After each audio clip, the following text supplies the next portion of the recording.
you ask the feminine to step into the metamasculine, into the masculine. That is metamasculine. You hold the container, ask her to step in, and when you're done, you say you can get out again. See how that is still holding. So you prep until you fall apart. And then when you're done falling apart, you tell her, I'm done falling apart here. You can relax now. I've got you.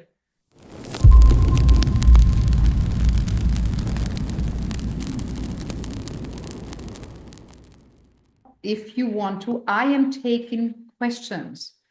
Great, we have the first one. Everybody type away if you want to know something. Can I ask about women in business being in their masculine energy because they feel like they need to in order to be taken seriously? That is today's LinkedIn post, Katerina. Exactly that. How does that work? So beautiful question.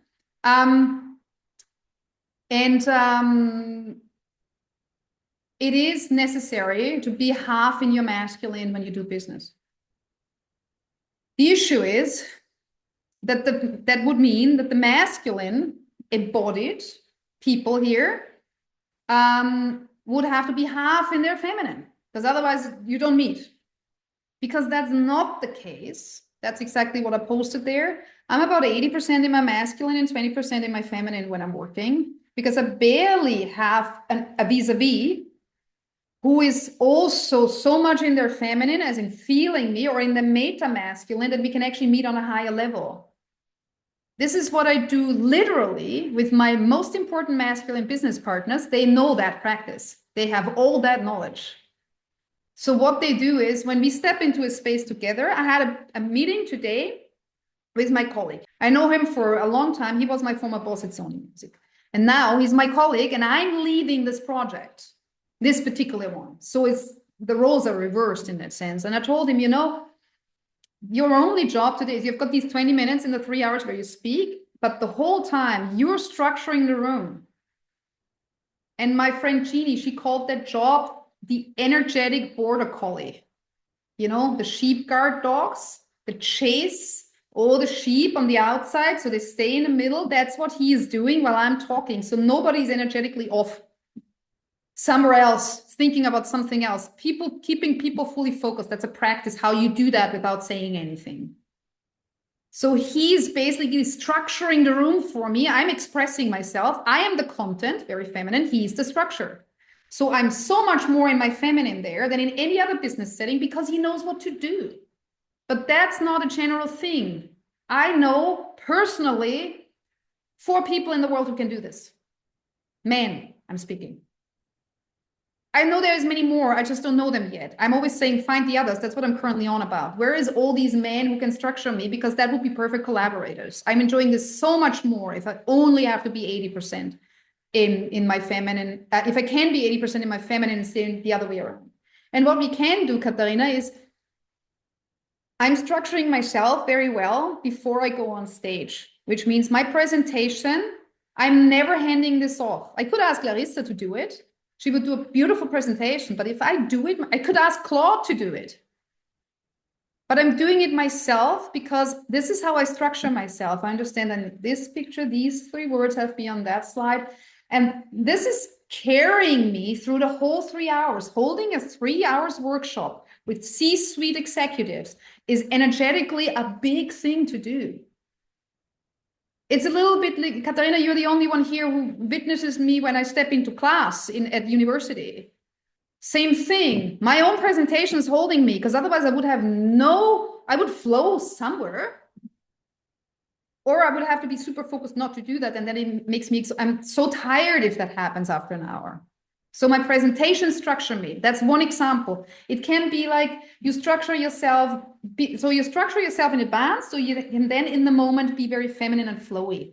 That's one way to get around it. And if you're interested in that, Katerina, there will be much more LinkedIn content coming out on this. I posted today the first time ever something on this, and I asked Lothar, why the heck is nobody commenting? On the last post, I had like 37 comments. Now I have 4. And he said, people are scared. This is tricky stuff. And in business, to say the future is not feminine, it's integrated, only a woman can say that. So this is triggering a lot of people. This is why the posts are a bit slower, but I know that that's the work. So I'll continue to do it. Thank you for the gorgeous question. I hope it was helpful. If you want to know more, just write some more. Okay. Okay. Michael, you talked about the man getting overwhelmed by the woman, and it really feels like that for me, especially as I understand more and more about what the embodied masculine is all about. And also the more my consciousness grows. I really have the hunger to live it, but I am not strong enough to hold it. So I am avoiding relationships in the first place. I feel you. Thank you for the beautiful confession. That's a very common stance for any man. And then we have these half relationships, as in we try to do it as good as possible. And I think what you need to do, or what you can do, if you want to work on this, is you need to learn how to hold more emotions in your own system without avoiding yourself. And that means whenever you feel overwhelmed, try not to bypass it. Stay with it. Don't try to do something else. Don't try to find a woman to host you. Find a man to host you if you need that. Don't go to women who mother you, as in, oh my God, tell me everything, baby. That is you bypassing it. That's literally giving it to the woman. If you can stay with it and say, I need to do this too. I have a lot of emotion running through me, especially when I hold large places. And I'm just staying with it. I know my inner masculine is stronger. I just know 2 men in the world who have a stronger masculine than me. Personally, I know there's many more out there, and I know somebody on screen or somebody in a YouTube video. I'm like, thank you. But in my circle, there's 2 men, 3 actually, whose masculine is stronger than mine. Because I need to do this as a woman all the time. I need to hold myself in these places. And the practice is feel it, stay with it, breathe through it, stay online. See, name it. Naming is a very good practice. I feel overwhelmed because there's this feeling, and then there's this feeling, and she said that and made me feel that way. Speak it out loud if you want to. I voice memo myself all the time when I'm overwhelmed. I'm just speaking it to myself. Sometimes I listen to it afterwards to witness myself. Not always. It's just from getting it out, basically. And if you do that, your masculine will get stronger and stronger. And also, if you're curious about that, I would read David Deida and do his courses, his online courses. They're about like €1,000 minimum. I know it's costly, but if you want to train this, you can pay in installments. You don't have to put it up front. He's really giving you the techniques to hold that if you're interested. Okay, is that helpful? If you want more, you can write more. Following up on Katerina, Marie is writing here. What can one do to shift from the 50-50 state to polarity of a romantic relationship more easily, rather quickly in everyday life? For example, working many hours, then coming home. Beautiful. I love one of my favorite questions. It's very simple, actually. Do threshold rituals. So, for example, when you're in business, I'm always wearing these things in business. Everything has a color and it's very preppy. When I'm in it's pink because I'm pink, but it still has a certain style to it. When I'm at home in my feminine, I usually either wear silk, flowy, or something that is much more lush in that sense, not as straight, So that's a thing, change clothes. Very strong for the feminine if you change clothes. Take a shower, wash it off. And you find your own ritual, whatever it is. For example, one of my coaches, one of the David Deida crew actually, said to me about 2 months ago, I had it was a related question. And she said, my husband and I, we work together. So it's not even you have your own jobs and then you come home, but you work together. Like family business, this is what happens. And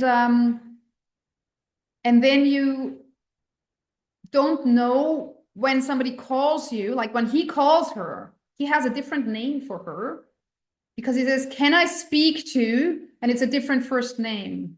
So if her name were Anna, he would say, can I speak to Nicole? Because that's her business name. It's just a nickname. And she immediately feels, okay, 50-50, even when they're at home. So she shifts. And then when he says, thank you, that's it. Done. She can be in her feminine again. So it's basically a practice of awareness, and you can do these tricks. You know, you can make sure that you have a threshold ritual. The moment when you step into the door, you just, or what I do is I sit in the car, sometimes for hours, if I can't step out of this stuff yet. If I'm overwhelmed, if my regulation is off, if I feel like, oh my God, I have to step so much in the masculine now because I know what's coming. Oh, okay. I'm sitting in this is why I love my car. Not like everybody knows that I love cars, but really it's my tiny little sheltered world where I can be myself before I have to do something exhausting, or where I can get out of exhaustion to step back into my feminine, or step also sometimes back into more of my masculine. Because if you're parenting, you're very much in your masculine because you're structuring a kid all the time. Kids need structure. Children are feminine. Old people are feminine. Mid 20 to let's say 60 is masculine in their life cycle, basically. A kid can barely focus themselves, and it's not making sense for them to put them onto benches and say, sit still, because it's really counterintuitive to their little bodies. It's not good for them.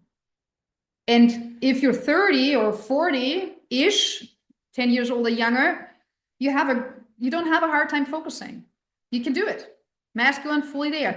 Let's do it. Whole culture works like that. When you're older, you kind of become more flowy again. Your thoughts are scattered. You have brain fog. People have Alzheimer's because of that. It's not because of that, but it kind of plays into that. I want to correct myself here. Okay. So when you want to shift, you just make sure you have threshold rituals, and you make sure when you're with somebody and you want the other person in their integrated state, ask them to shift. And then also, if you're the masculine, you just can say, baby, let it go. I'm here.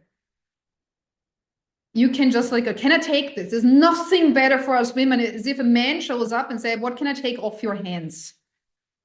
It can be literally the groceries or fixing the stupid sink or something like that. Very masculine things to do. Or it can be something like, you feel tense.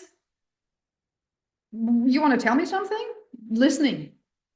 Holding emotions is masculine, not feminine. If you get home and he's talking all the time and you are alchemizing, wrong dynamic. He needs to be doing this for himself. And also, if he can't because it's so overwhelming, he asks you, metamasculine is, can you please hold me for a second? I need to get something off my chest. And I know you've had a hard day too, but I can't breathe. You ask the feminine to step into the metamasculine, into the masculine. That is metamasculine. You hold the container, ask her to step in, and when you're done, you say you can get out again. See how that is still holding. So you prep until you fall apart. And then when you're done falling apart, you tell her, I'm done falling apart here. You can relax now. I've got you. I have a very young couple befriended that had that situation just 2 weeks ago. He totally lost it. Eventually they called me. When he was done and stable, I talked to her to stabilize her. And then I told him, you're good. Okay, now look after her because she's been holding you. And this has been horrible for her. And then they did that together without me present. And that got things back into natural flow. So I hope that was helpful, Marie. There's more stuff like that, but that's off the top of my head, the first things I can think about. Niklas asks, how do I know the ratio of feminine masculine that's actually real when you have learned to be mostly one-sided in your job environment? Super great question, Niklas. It's very simple to do. We're over time. We can stay on for another, hang on, I have another call with the Americans coming up. Just let me see how long I can go. Okay, I can go another 10 minutes. So what you do ideally is there's 4 faculties within you for 4 areas, life areas, and it's not life areas in health and finance, but perspectives on life where you can do this. And you can do this right now. Anybody who has space, stand up and find like a meter of space. You can still do it sitting on your rolling chair if you just want to move back and forth, but like a meter of space you need to have.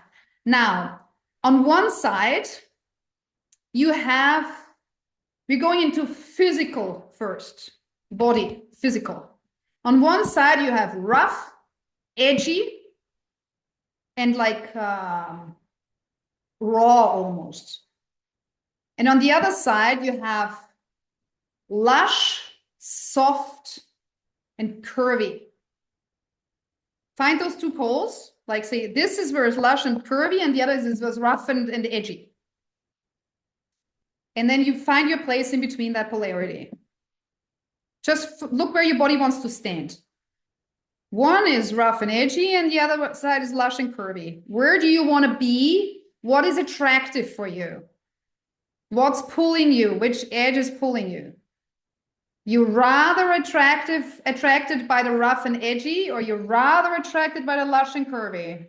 What's speaking to you? Yeah. And if you're not 100% on one side, which you will possibly not be, this is your feminine masculine essence when it comes to physical attractiveness. So if you're a man and you're attracted to the feminine, you will be more to the side of the lush and curvy. If you're a man and you're more attracted to the rough and edgy, you're possibly gay. I know it might come as a shock to you, but it's very obvious, isn't it? And if you're not fully on one side, for example, if you're masculine embodied and you're attracted to women in general, but you want them to be slender and not so curvy, but rather straight and lean, that means you would not be all the way over to the lush and curvy side, but somewhere more in the middle, still more on the feminine end. But see how and lush and curvy doesn't mean that she has to have 20 kilos overweight. It just means hourglass figure, basically. And the other way around, us women, if you're totally attracted to straight and angular, that's very masculine, rough. They have beard stubbles and they're like, I don't know, it's like the skin is rough on their hands and stuff like that. And everything's kind of edgy. The masculine is edgy. They even look at their spaces. Nothing is lush in a masculine space. Everything is kind of edgy and simply colored. It's funny that you laugh. I like it. Okay, so that's faculty number one. Faculty number two. You do the same practice. We have 4 of them. So I'm trying to be a bit faster. What is more attractive to you? One side is super straight focused and minimal.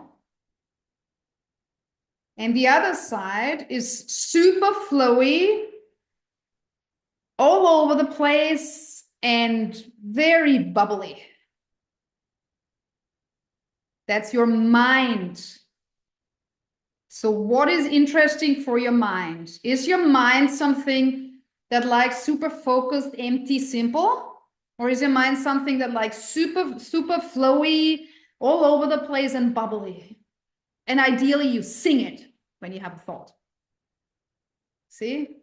And now we will have a lot of masculine rather than feminine, because we've all learned to be super focused and all these things.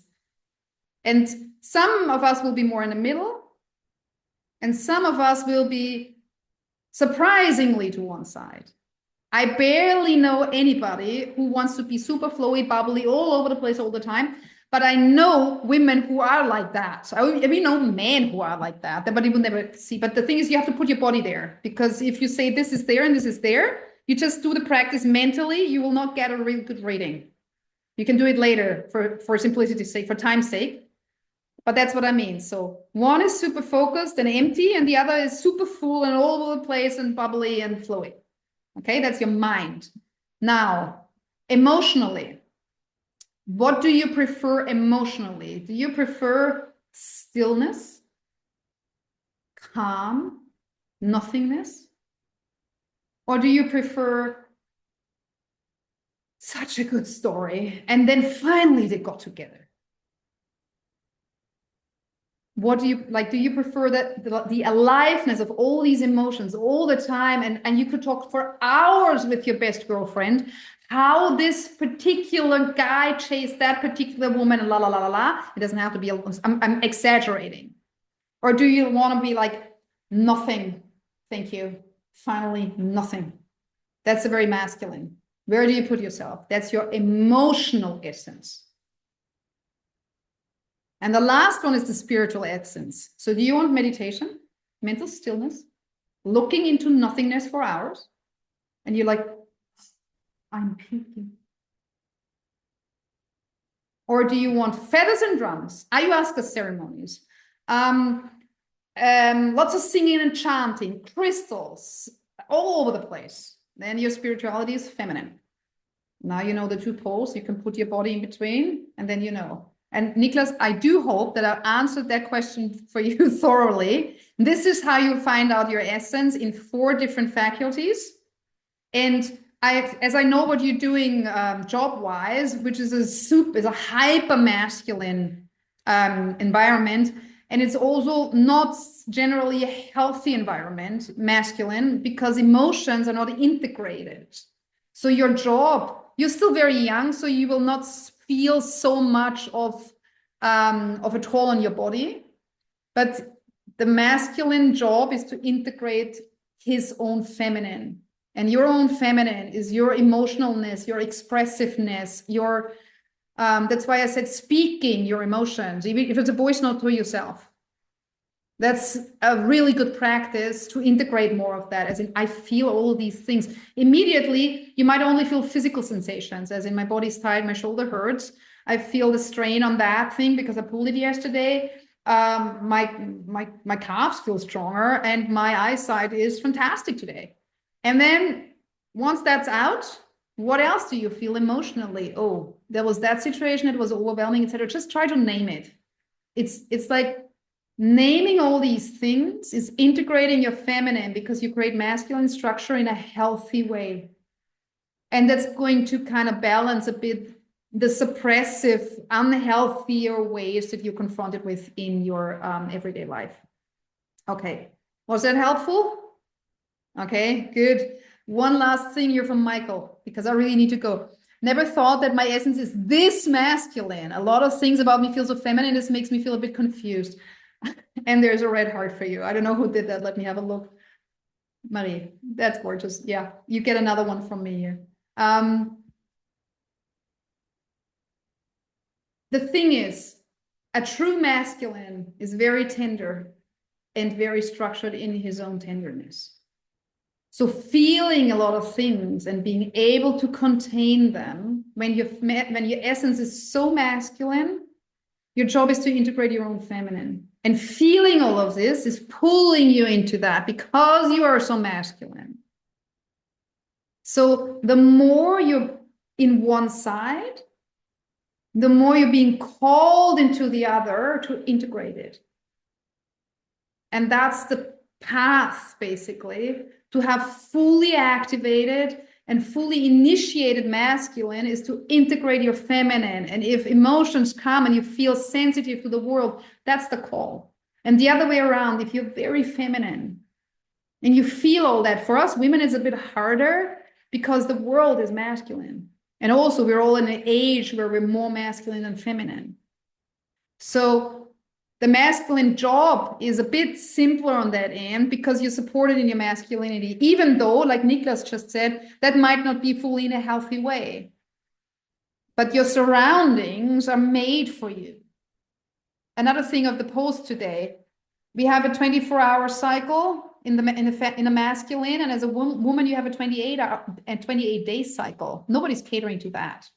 Everything is built on the 24-hour cycle of the masculine. Also our inner masculine, you have that too. But we also have the feminine cycle, embodied. You guys don't have that. We have to deal with both, basically. And the feminine, the real big feminine, the USP that we have is not being catered to.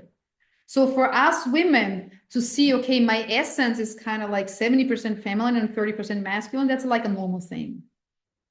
And what you will see is with age, you will be like, especially if you do that kind of practice, you will move into more of your feminine with time. And the only place that is annoying is with the mind, because you will be flowy and all over the place and having a super hard time to focus at some point. And you'll be like, shoot, I was better at that when I was younger and I liked it. Happens to me. My mind is very masculine and lately it becomes more and more feminine. And I'm like, huh. That's not so much fun. But it actually is if you have somebody who's just holding your space and you can talk it out. And I do it in voice notes, and I have people who do that with me and for me. Okay. This is what my injuries and my diseases wanted to teach me, I think. I was never this close to my emotions earlier. Yes. I have another friend who's basically half killing himself every half year. And he's trying to ignore it, but it's actually teaching him the emotions. And that's what our bodies do for us. If we have injuries and if we have to be slower and more embodied because something hurts, that's exactly what the bodies want from us, to integrate our feminine. Okay, beautiful. Thank you so much. I think this was glorious. Thank you for your gorgeous questions. And yeah, find the others and bring them here. Okay, take care. Thank you.